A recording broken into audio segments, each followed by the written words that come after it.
Hey everyone, welcome back to my channel. This is Living in Colorado Springs and I am Alicia Armendariz. And today I am going to talk about living in downtown Colorado Springs, what that looks like, what's around, what's available, what's not available, and just an overall an idea of what our downtown does look like. So if you have any questions over anything that I mentioned today, please feel free to reach out to me. I would love to help you with any of your real estate needs, or just answer more questions about neighborhoods here in town and what we have to offer. And if you haven't already, please hit that subscribe button and that bell to get notified when I make new videos each week on everything that is living in Colorado Springs. So let's get into it. Here's living in downtown.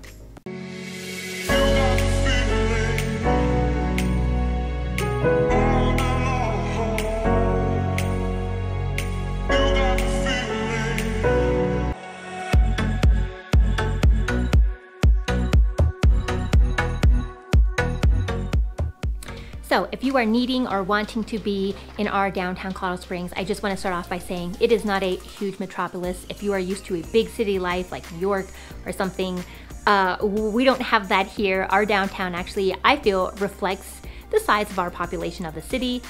With the city expanding and growing as much as it is, the downtown is also trying to catch up with that trend. They are building more apartments more than anything, and just kind of creating new development, new things to do, more shopping, places to eat. But for the most part, we don't have a huge downtown, and you won't see any huge skyscrapers that go into the air. So that's just something to be aware of. But I also think that is a good thing, because you can live downtown, you can live in the action, in the heart of everything without being overwhelmed. Our downtown kind of runs off of 3 to 4 main drags, and that's Cascade, Tejon, Nevada, Weber, and a few other little side streets that kind of go out this way, east and west. But being in the heart of downtown, you are limited in your living options. There are several apartment buildings, but if you're actually looking to buy, then you're only going to have about 6 to 7 different loft development groups. And if you are wanting to be close to downtown but have a single family home or townhouse, we do have several neighborhoods that surround Colorado Springs downtown, and one of those being the historic North End, which I've done a video on, and I can tag that here. Definitely check out that. That is just up the street from the heart of downtown Colorado Springs.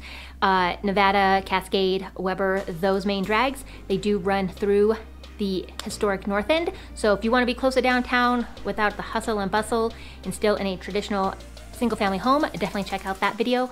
But if you are looking to be in the heart and you want to hear the sounds of our downtown and what have you, then you're going to definitely want to consider one of these options.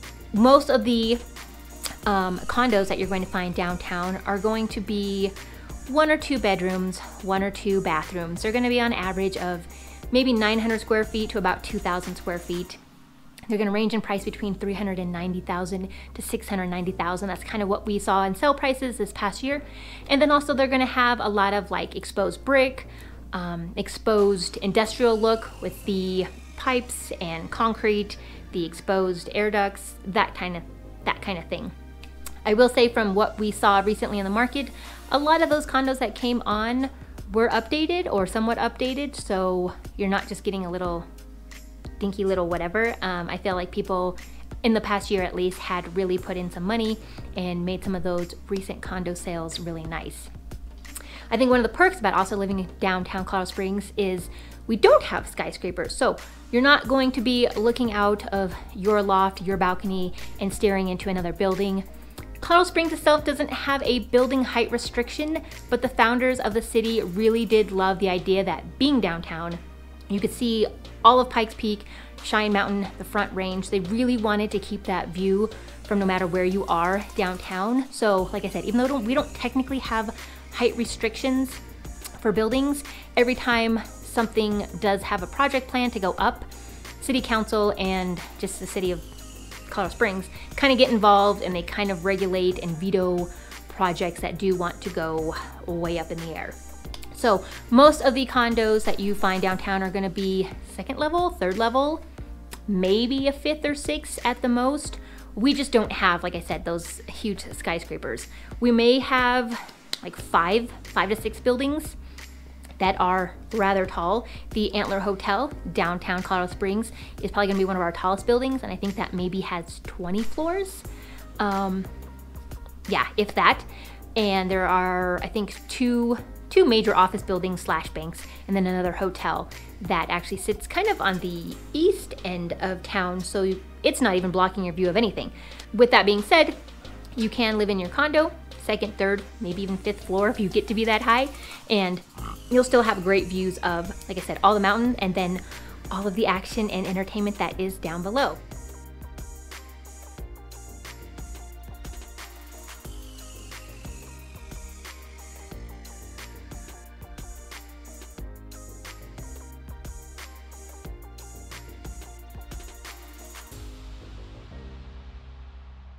We do have several parades that go through downtown Colorado Springs. Everything from your traditional parade of lights in the Christmas time to the U.S. Olympic Committee, which is headquartered here in Colorado Springs. Their main office is downtown. So every year that we have a Summer or Winter Olympics, they have a big parade where they have past Olympians and current Olympians and just a big hoorah of people that come down the street. They wave, what have you, and they just kick off the start of that Olympic year.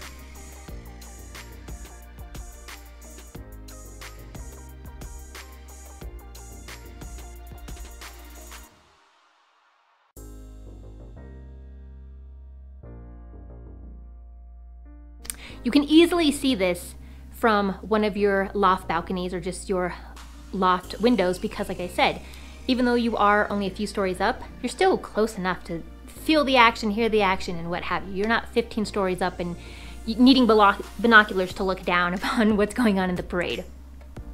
I also will say that we have a few nightclubs in town. Colorado Springs doesn't have a big nightlife, but as far as actual nightclubs, they are downtown. There's probably like 3 or 4. They're just right across the street from each other. People usually just bounce back and forth. We have everything from a hip hop club, a country club, a classic rock bar, kind of a EDM bar, and they're all kind of connected. And like I said, just because we don't really have a huge nightlife here in town, people easily just go downtown and then they just bounce back and forth from from nightclub to nightclub. The nightclubs are about 3 stories. Again, that's about as high as we get here in downtown. And from what I've heard, we've never really had issues with that noise and people that do live downtown. I think the majority of the condo lofts are probably a block or 2, either south or north from that one little strip of nightclubs downtown.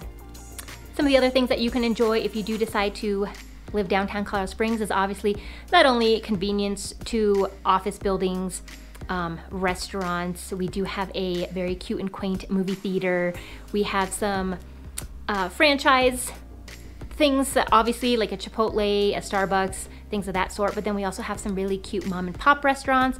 We also have some local breweries and coffee shops, and those are always a fan favorite. Those are actually kind of my favorites over the Starbucks and the Chipotle. But there is still just a lot to do downtown Colorado Springs without, like I said, just feeling overwhelmed by a huge metropolis.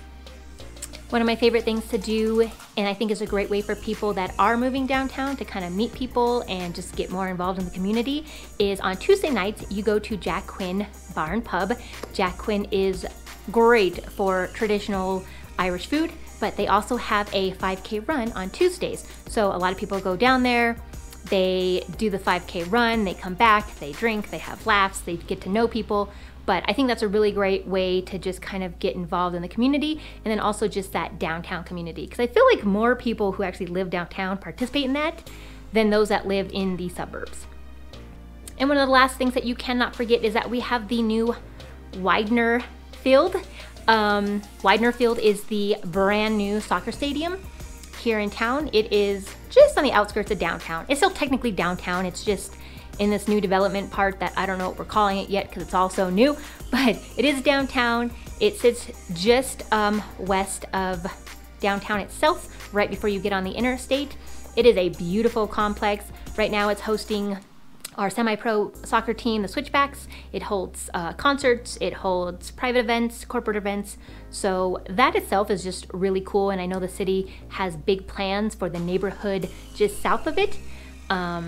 And just surrounding areas. So like I said, again, even though Colorado Springs is growing and expanding, The downtown is also growing and expanding, but not at the rate that you would think. And I don't think it's ever gonna be as big as some of those other bigger cities, like I said, because they wanna keep that community feel and then just more so that view of Pikes Peak and Cheyenne Mountain for everyone to enjoy. So there you go, guys. There is a glimpse into downtown Colorado Springs, living downtown, what that might look like, what that might cost you, and maybe it's for you or maybe it's not. But if you have any questions, do please reach out to me. I would love to help you again with your real estate needs. And also hit that subscribe button and bell to get notified when I make new videos each week on everything that is living in Colorado Springs. So until next time, I hope you guys have a good one.